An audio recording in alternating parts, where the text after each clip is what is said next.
എന്താ അതിന്റെ പേര്? സുബേർ ബഞ്ചി. ഈ സുബേർ ബഞ്ചിയിൽ എനിക്കോ തനിക്കോ വിശ്വാസം ഉണ്ടോ എന്നുള്ളതല്ല പ്രശ്നം. ആ. ഇവിടെ ആനന്ദ് ആനന്ദല്ല, മറിച്ച് ഒരു അവതാരകനാണ്. അവതാരകൻ അവതരിപ്പിച്ചാൽ മതി. പിന്നെ വേണ്ടത് അത് വേറിട്ട രീതിയിൽ എങ്ങനെ അവതരിപ്പിക്കാം എന്നുള്ളതിനെക്കുറിച്ച് മാത്രം ചിന്തിച്ചാൽ മതി. എങ്ങനെ? അല്ല സാർ, ഈ മനുഷ്യന്മാരെ പറ്റിക്കുന്ന സാധനത്തെക്കുറിച്ച് ടി വി കയറി പറഞ്ഞ നാട്ടുകാർ വീട്ടിൽ കയറി തല്ലോന്ന് പേടിച്ചിട്ടാ അത് വേണോ വേണ്ടോന്ന് സാറിനോട് ചോദിച്ചിട്ട് ചെയ്യാന്ന് വിചാരിച്ചത്. ആനന്ദ്, അവസരങ്ങൾ എപ്പോഴും നമ്മുടെ അടുത്ത് വരില്ല. വരുമ്പോൾ നമ്മളായിട്ട് തന്നെ ഓരോ കാരണങ്ങളുണ്ടാക്കി അതിനെ അകറ്റാൻ ശ്രമിച്ചാൽ പിന്നീട് അത് ഒരിക്കലും നമ്മുടെ അടുത്ത് വരില്ല. നീ ധൈര്യമായിട്ട് ചെയ്യടാ മോനെ, ഒന്നും വരില്ല. എന്ത് അവസരോ? അവസരമല്ല, കുഴപ്പമൊന്നും വരില്ലെന്ന്. ഓ, സാറിന് അനുഗ്രഹം ഉണ്ടെങ്കിൽ എല്ലാം നന്നായി വരുന്ന എനിക്ക് ഉറപ്പുണ്ട്.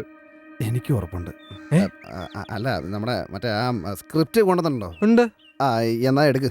ആ, ദാ. വായിക്ക്. ഞാനിപ്പോ നിങ്ങളുടെ മുമ്പിൽ നിൽക്കുന്നത് ഒരു അവതാരകനായിട്ടല്ല, മറിച്ച് ഒരു അനുഭവസ്ഥനായിട്ടാണ്. ഞാൻ നിങ്ങളുമായി പങ്കുവയ്ക്കാൻ പോകുന്നത് സുബേർ ബഞ്ചിയിൽ നിന്നും എനിക്കുണ്ടായ അനുഭവങ്ങളെക്കുറിച്ചാണ്. പിന്നെ ഒരു കാലത്ത് നല്ല രീതിയിൽ കഴിഞ്ഞിരുന്ന എന്റെ കുടുംബം കുറച്ച് മാസം വരെ ആകെ കഷ്ടപ്പാടിലായിരുന്നു. കറവക്കാരനായിരുന്ന അച്ഛൻ കിടപ്പിലായി. കിടപ്പിലായതോടെ പശു ചത്തതോടെ വീട് പട്ടിണിയിലായി. ഈ സമയത്താണ് സുബേർ ബഞ്ചിയെക്കുറിച്ച് ഞാൻ അറിഞ്ഞത്. അയൽപ്പക്കത്തെ അസൂയക്കാരിയായ ആന്റി ഞങ്ങളെ കണ്ണുവെച്ചതാണ് ഞങ്ങളുടെ തകർച്ചയ്ക്ക് കാരണമെന്ന് സുബേർ ബഞ്ചിയിലൂടെയാണ് ഞങ്ങൾ അറിഞ്ഞത്. ഞങ്ങളെ പണക്കാരാക്കിയ സുബേർ ബഞ്ചിക്ക് നന്ദി. ഇത്രയുള്ളോ? പിന്നെ ഇതിന്റെ ഉപയോഗത്തെക്കുറിച്ചും തപാലിൽ ലഭിക്കേണ്ട മാർഗത്തെക്കുറിച്ചും ഇതിന്റെ വിലയും അങ്ങനെയൊക്കെയാണ് അതിൽ പറഞ്ഞിരിക്കുന്നത്. ഓ, അപ്പം മുഴുനീള വേഷമാണല്ലേ? ഏതായാലും സംഭവം കേട്ടിട്ട് കൊള്ളാൻ തോന്നുന്നു. ഷൂട്ട് കഴിയുമ്പം എനിക്കൂടെ ഉറങ്ങും കൊണ്ടുവരെ. വെറുതെ വേണ്ട, ഗുരുഭക്തിയായിട്ട് മതി. അയ്യേ, സാറിന് എന്തിനാ അത്? ഒന്നുമില്ല, വെറുതെ ഒരെണ്ണം വീട്ടിൽ വെക്കാലെന്ന് വിചാരിച്ചിട്ടാ. ആനന്ദ്, ഞാൻ അതിന്റെ ഒരു മൂഡ് പറഞ്ഞു തരാം. Okay Anand, get ready. മനുഷ്യനെ പേടിപ്പിച്ചാണല്ലോ കോപ്പ്.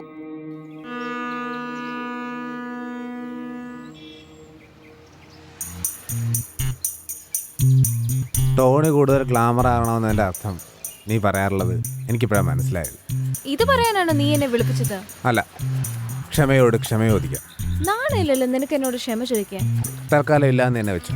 തൽക്കാലം അല്ല, എല്ലാ കാലത്തും അങ്ങനെയാ. നീ എന്തുവേണമെന്ന് വെച്ചാൽ പറഞ്ഞോളൂ. പക്ഷേ ക്ഷമിച്ചു എന്ന് പറയാതെ ഞാനിവിടെ നിന്ന് പോവില്ല. വേണ്ട, നീ പോവണ്ട, ഞാൻ പൊക്കൊള്ളാം. എന്താ പോരെ? ക്ഷമ പോകരുത്. ഇല്ലടാ, ഇനി ഇവിടെ നിന്നാ എന്റെ ക്ഷമ പോവും.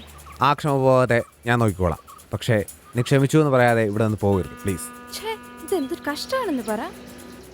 ഇതെന്തൊരു കഷ്ടമാണ്. എന്താ അങ്ങനെ പറയാൻ പറഞ്ഞത്? നീ അത് പറയുന്ന കേൾക്കാനുള്ള കൊതി കൊണ്ട്. അയ്യോ, നിന്റെ കൊതി തീരുന്നത് വരെ ഞാനിത് ഇവിടെ നിന്ന് പറഞ്ഞോളാം. എന്നാലും ക്ഷമിച്ചു എന്നൊരു വാക്ക് അത് പറയാതെ പോകരുത്. പോയാ ഞാനും പോവും. ആ, പോയിക്കോ. നീ കരുതുന്ന പോലെ വീട്ടിൽ പോയി പരിപ്പും കൂട്ടി ഊണ് കഴിക്കാനല്ല ഞാൻ പോകുന്നത്. പിന്നെ മരിക്കുമെന്ന് ഞാൻ ഉദ്ദേശിച്ചത്. നിന്നെ വഞ്ചിച്ച് എനിക്ക് ജീവിക്കാനുള്ള അവകാശമല്ല. ശരി, ബൈ. ടോണി, എന്താ ഈ പറയുന്നത്? ഇത്രമാത്രം ചിന്തിക്കാൻ എന്താ ഉണ്ടായത്? ക്ഷമ, അത് നിന്റെ പേരല്ലേ? അതിന്റെ അർത്ഥം നിനക്കറിയോ? അറിയാടാ. എന്നിട്ടാണോ ഞാൻ ചോദിച്ചിട്ട് എനിക്ക് തരാത്തത്? ടോണിക്ക് ഇപ്പൊ എന്താ വേണ്ടത്? ക്ഷമ, അതല്ലേ? ശരി, ടോണിയോട് ക്ഷമിച്ചിരിക്കുന്നു. എന്താ പോരെ? താങ്ക്സ്. ഇപ്പോഴാ ഒന്ന് സമാധാനമായത്. എന്നാലും എന്തിനാ നീ എന്നെ ചതിച്ചത്? കല്യാണം കഴിക്കാനുള്ള ഇഷ്ടമൊന്നും ഞാൻ ആരെയും ഇഷ്ടപ്പെട്ടിട്ടില്ല.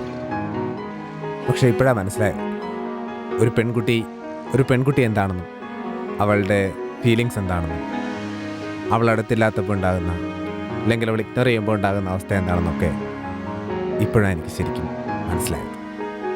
ദൈവമേ, ടോണി തന്നെയാണോ ഈ പറയുന്നത്? അതെ, ടോണി തന്നെ. അല്ല, അതൊക്കെ പോട്ടെ. നിന്നെ കാണാൻ വന്ന ചെറുക്കൻ്റെ കാര്യം പറ. അറേഞ്ച് മാരേജിനോട് എനിക്ക് ഇൻട്രസ്റ്റ് ഇല്ലെന്ന് ടോണിക്ക് അറിയാലോ. പയ്യൻ വന്നു, കണ്ടു, ഹാൻസം. നമ്മുടെ പഴയ രാഹുൽ അല്ലേ? നമ്മുടെ പഠിപ്പിസ്റ്റ്.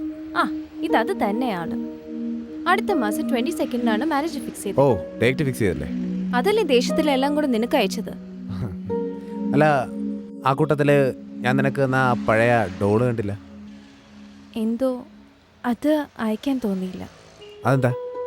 എന്ത് പറയണമെന്ന് എനിക്കറിയില്ല. എന്നാ എനിക്കറിയാം.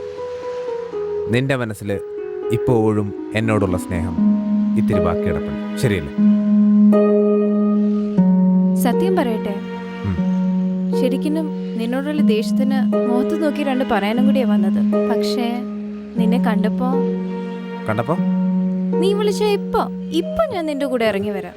നമുക്ക് ഒരുമിച്ച് ജീവിക്കാം ടോണി. പ്ലീസ് ഡാ. അപ്പോൾ തീരുമാനിച്ചുറപ്പിച്ചതിൻ്റെ കല്യാണം? അത് പോട്ടെ, എനിക്ക് നീ മതി. കർത്താവേ, അനുവിനെ കുറിച്ച് ഓർത്ത് ഫീലിങ്സ് അടിച്ച് എന്തൊക്കെയോ പറഞ്ഞും പോയി. ഈ കുരിശിന് എൻ്റെ തലയിലാവോ? എസ്കേപ്പ് അടിക്കുന്നതാണ് ബുദ്ധി. ടോണി, ടോണി എവിടെ പോയി?